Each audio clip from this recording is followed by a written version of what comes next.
बच्चों आज के वीडियो में देखिए एक बढ़िया क्वेश्चन, ये विद्युत धारा पाठ से लिया गया है।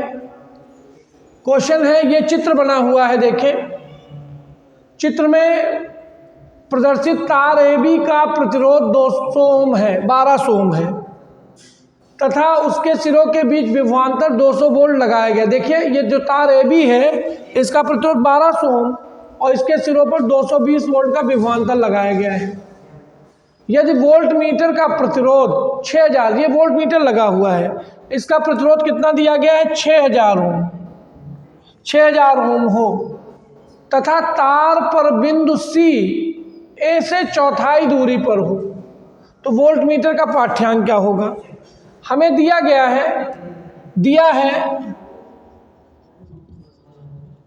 है RAB बराबर 1200 ओम। एक सेकंड, 1200 है कि 12000 है? 12000 है, 12,000 है, 12,000 ओम। ये 12,000 ओम दिया गया है, ये RAB का।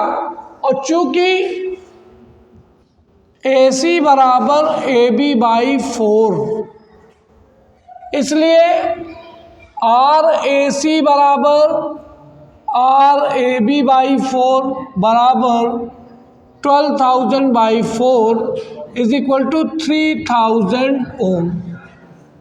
तार का प्रतिरोध इतने भाग AC का प्रतिरोध कितना हो गया, ये हो गया 3000 ओम।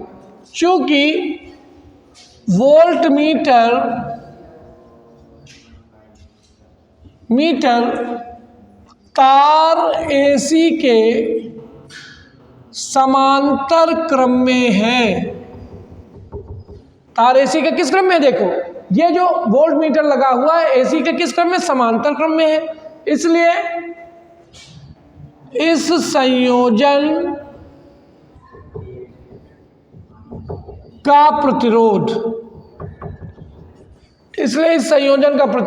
1/R डैश बराबर 1/R volt meter plus 1/R AC is equal to 1/RV 6000 plus 3000, तो 3000 6000 एलसीएम आ जाएगा तो 1 + 2, तो R dash is equal to 6000/2 is equal to 3000 Om.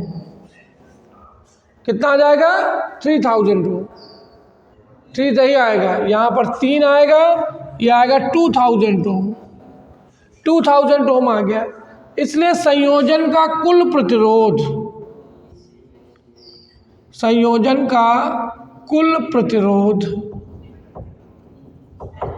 R is equal to R dash plus RBC। चूंकि ये जो है ये अब शेष के किस क्रम में चला जाएगा, श्रेणी क्रम में। तो यहाँ पे R डैश का मान आपने निकाला है 2000 और प्लस 12,000 में 3 चला गया तो कितना बचेगा, 9000 बचेगा। तो कितना हो जाएगा, प्लस 9000। तो R इज इक्वल टू कितना हो जाएगा, 11000 ओम। अब इस संयोजन का कुल प्रतिरोध आ गया 11000। इसलिए परिपथ में धारा तो I बराबर V/R, तो V की वैल्यू 220/11,000, 0 0 कट गया, 11 दूनी 22, 11 दहम्मा 100 बराबर 0.02 एम्पियर। 0.02 एम्पियर आ गया। चूँकि इसलिए चलेंगे, इसलिए AC संयोजन में धारा यानी R डैश में धारा, इसलिए R डैश में धारा I डैश बराबर 0.02 एम्पियर। इसलिए V डैश बराबर I इंटू R डैश, तो I की value 0.02 into 2000 is equal to कितना आ जाएगा, 4000.2 अंक बाद, तो बराबर 40 वोल्ट। और चूंकि समांतर क्रम में क्या समान होता है, समांतर क्रम में विभव समान होते हैं, समांतर क्रम में विभव समान होता है, इसलिए वोल्ट मीटर का पाठ्यांक V बराबर 40 वोल्ट। आंसर सबको समझ में आ गया। यहाँ पर देखो कुछ नहीं करना था, कुल प्रतिरोध दिया हुआ था, 1/4 भाग का प्रतिरोध निकाल करके वोल्ट मीटर के साथ समांतर क्रम में जोड़ के संयोजन का कुल प्रतिरोध निकाल लो। संयोजन का प्रतिरोध निकालने के बाद संयोजन में धारा हमने निकाल ली आई, तो जो धारा बहेगी वही R डैश में जाएगी, वही RBC में जाएगी, चूंकि श्रेणी क्रम है इसलिए R डैश में धारा मिल गई हमको। R डैश में धारा मिल गई तो R डैश के सिरों का विभवांतर मिल गया, और चूंकि R डैश किससे मिलकर बना है, वोल्ट मीटर और RAC के समांतर क्रम में विभव समान होते, इसलिए वोल्ट मीटर का पाठ्यांक कितना आ जाएगा, 40 वोल्ट। क्लियर है, आशा समझ में आ गया होगा। बच्चों देखिए दूसरा क्वेश्चन है, ये क्वेश्चन देखिए परिपथ बना हुआ है। हमसे क्या कह रहा है प्रश्न में, हमसे कह रहा है कि स्थायी दशा में दोनों संधारित्रों पर आवेश की गणना कीजिए। ये यहाँ पर एक परिपथ दिया गया, एक बैटरी लगी हुई 12 वोल्ट की, ये प्रतिरोध लगे हुए हैं।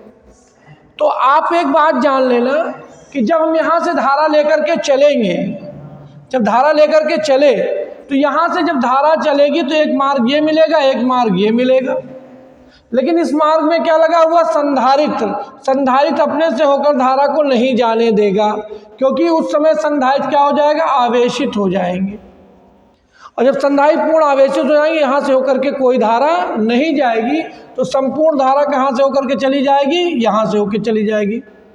तो चित्र से परिपथ में बहने वाली धारा, चित्र से परिपथ में बहने वाली धारा I बराबर E बटे R1 plus R2 plus R, इसको R1 माना है, इसको R2 माना है, तो ये E दिया गया है। तो यहाँ पर क्या हो जाएगा, 12/5 plus 6 plus 1, 12/12 is equal to 1 ampere. इस भुजा को AB मान लो, इसलिए AB भुजा का विभवांतर VAB बराबर I इंटू RAB। I की वैल्यू कितनी है, 1 एम्पियर, चूंकि कुल धारा I यहाँ से जा रही है, गुणे AB का मान कितना है, 5-6 बराबर 11 वोल्ट। ये आपका आ गया AB भुजा का विभवांतर। चूंकि ये वाली भुजा जो CD है वो AB के समांतर है, चूंकि भुजा CD समांतर है AB के, इसलिए CD भुजा का विभवांतर VCD बराबर VAB बराबर 11 वोल्ट। अब हमने क्या किया, हमने विभवांतर भुजा का निकाल लिया। अब चूंकि ये दोनों संधारित्र C1 और C2 किस क्रम में है, श्रेणी क्रम में है, तो हमको आवेश निकालने के लिए क्या चाहिए, कुल धारिता चाहिए। चूंकि C1 व C2 श्रेणी क्रम में है, इसलिए संयोजन की धारिता 1/C बराबर 1/C1 प्लस 1/C2, तो बराबर 1/2 प्लस 1/3 बराबर 3 दूनी 6, 3 धन 2, तो C बराबर कितना आ जाएगा, 6/5 माइक्रोफैरड। इसलिए संयोजन पर आवेश, संयोजन पर क्या निकाल देंगे, आवेश निकाल देंगे। तो Q बराबर CV, तो C का मान 6/5 और गुणे V का मान 11, तो 11 छक्का 66/5 या 5 कलम 5 5 तिहाई 15, 5 दूनी 10 माइक्रो फैरेड।